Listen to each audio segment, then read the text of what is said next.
I am so glad all of you are here. You are four of my favorites. And this isn't always a comfortable conversation. As MTV like to say, we're going to stop being polite and start getting real. But I want to I want to go around and get your thoughts. What have we learned about America in the last 24 hours? I think, you know, the idea that Donald Trump is a cause as opposed to being an outcome is really important, I think, to think about, because it lets Americans off the hook for taking responsibility for all of the various dynamics that have given rise to Trump. And that's not to say he's an accelerant. He's an accelerant through social media. He's an accelerant through the religious attachment that he has to his voters. It's not a party. You know, I think it's cultish, but it's also, Michael and I were talking about this earlier, he has a religious connection, I think, to his voters in the same way that you can talk to a Catholic about the scandals in the church or a Jew about the scandals at the synagogue, but they will say, I can deal with those, but I'll still remain this person. And Trump people don't care about all of the grotesque scandals that have surrounded him because... But this was more than just Trump zealots. Well, because the church is growing. And I think, and these folks feel seen. And these are folks that both parties, I would say, starting in the 1980s, stopped talking to. Middle-class, working-class people who saw the foundations of the American dream pulling out from beneath them. And the Democrats, I think, starting in the Clinton era, went in a different direction. And the Republicans never talked to them until Donald Trump rolled along. And Donald Trump pretends he cares about the future of working Americans. And that's in the art of the deal. It's in a slot machine in a casino. And it's in his completely grifter approach to talking about hope and aspiration to his base. But he's talking to them about it. And he talks to them about it in a way where they feel recognized, whether they are male Latinos or white male workers or Republican women who didn't break because of abortion. They split their vote. They voted for, you know, ballot protections for abortion, but they stuck with the GOP. And I think that that's the fun. And I'm a rookie, right? But in terms of politics, but I think the emotional connection a candidate has to his or her base is the most important thing. It transcends policy, and Trump has that. And so I think what we're seeing is now in 3 cycles, he's growing the constituents that feel that he speaks for them. What do you think we learned about America, right? Not about, right, Donald Trump's campaign or Kamala Harris, who ran a very good campaign, and all that Tim just laid out about his base and his connection. The Democrats knew, and they went everywhere and they did everything. So it's about us. So I loved your opening. You did. Oh, my gosh, that is so up my alley. Thank you. I love that, because we are effing around and we're about to find out.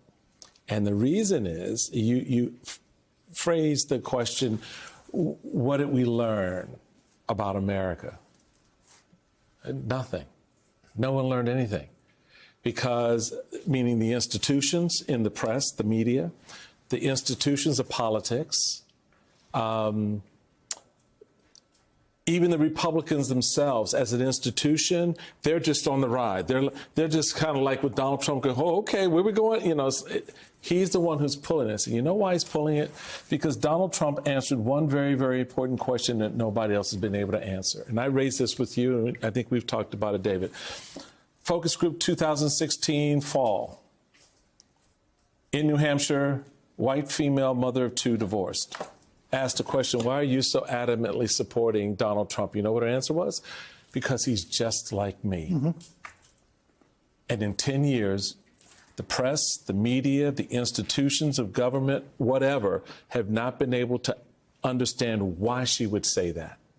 Why would that woman in New Hampshire look at this man from Queens with the bronze skin and the gold toilets and claiming to be a multi-billionaire, say he's just like me? That is the core of what happened last night. It was the consummation of the country collectively saying in unison, yeah, he's just like us. And that's That's going to be the challenge going forward, breaking down and understanding. That's why I love the way you set this up, because you want to get to the why. And no one is bothered with the why. In politics, from my very beginning in politics, I learned from Marion Barry, if you don't know why, they will go to the polls. Thank and you'll, God. I thought you were going to tell us he taught you that. No, that's another conversation. No, but everybody goes sideways on Marion, but he was one of the most strategic and smart political people. He understood his community. You know why that's true? Because you don't get caught smoking crack in a hotel with a prostitute and get reelected. Not at that time. I mean, we're not talking the Trump era. We're talking back in the early 90s. So the understanding of the why is what we have to do now, because the country has moved us in a direction where it's going to force us to answer the question, to figure it out. Because what Donald Trump has planned, but more importantly, the people around him have planned, is going to be critically important to understand the why, if you're going to be able to deal with some of that. Because you don't want the country to accept the otherism of folks. You don't want the country to sign off on rounding up people and shipping them out or stripping away their birthright citizenship. You don't want the country to buy wholly into that. Right now, they're just kind of, like I said, like the RNC just kind of riding along and say, okay. But at some point, they want to take the wheel. And that's before that happens, you have to understand the why. And somehow he has actually amassed a broader coalition over the last 9 years. It's extraordinary. What is your thoughts? Who are we as a country? What do we want? So I think it's very important to keep in context. He has expanded his coalition, but the strength of the minority political coalition in the country is very strong. I mean, this was essentially 52-48, 53-47. So in raw politics, maybe call it a landslide or not, I don't. It was a commanding win where he swept all of the swing states, where the Senate is now strongly Republican, maybe the House goes Republican as well. But in terms of the sentiment of the country, we are certainly not monolithic tonight. The minority coalition is very strong, and we'll have an opportunity to revisit these questions.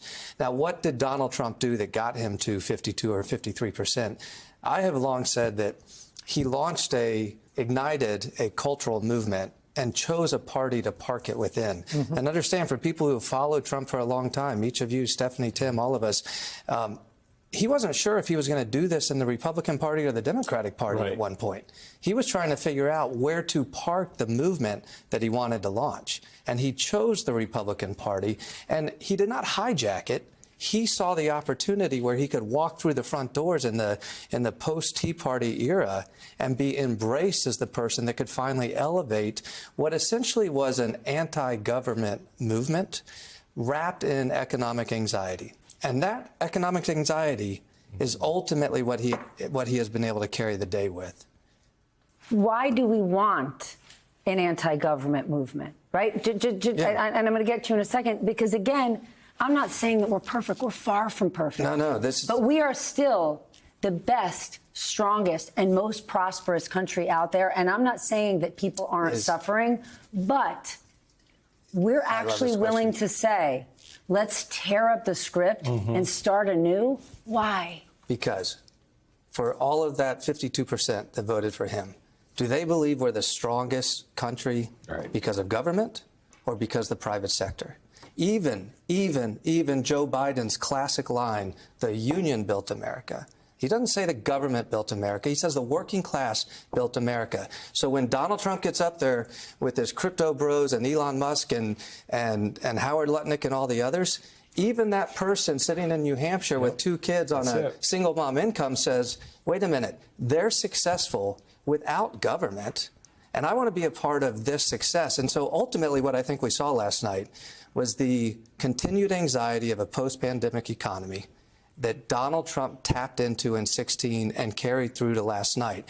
And he has wrestled away the Main Street economic issues, the working class and middle class economic issues, not just lunch pail Joe, middle class issues. He has wrestled those away from a Democratic Party. And all he left them with last night then where what have we discovered are highly unpopular issues, some of the DEI issues and equity issues. And here's where I take a little bit of a different tack than a lot of people who say Democrats shouldn't have done all of the DEI stuff and the equity stuff. That's wrong. Somebody has to do it. Somebody has to fight for liberty. Somebody has to fight for freedom. Somebody has to fight for equity of all people. Republicans aren't going to do it. Democrats can. But it may be that Democrats are the party that works those issues, but they don't lead with those issues. And there is somebody who already figured out that formula of solving economic anxiety and also addressing equity issues without leading with them. And you know who that person is? I'm dying to know. Joe Biden. Yeah. Joe Biden. Joe Biden in 2020 solved this. And what happened... And he could speak about it colloquially. He could, and he went into the union halls, and he wasn't talking DEI, he was talking economic issues. Right. But they also knew he was going to fight for their kid if their kid had an equity issue that they deserved freedom on. And I won't use the language that you otherwise would use in this moment, but over the summer, the Democratic consulting class decided that guy's not good enough for us. That's it. The guy who solved this in 2020. When in 2018 and 2019, the party was wrestling with how progressive are we going to be. Elizabeth Warren, Bernie Sanders, the squad, Kamala Harris herself. God bless them. They were wrestling over these progressive issues, and James Clyburn said, you know what, Joe Biden's the guy that can build this coalition on union economic issues and also bring everybody along on equity and freedom. And the Democratic consulting class this summer said, we're done with that guy.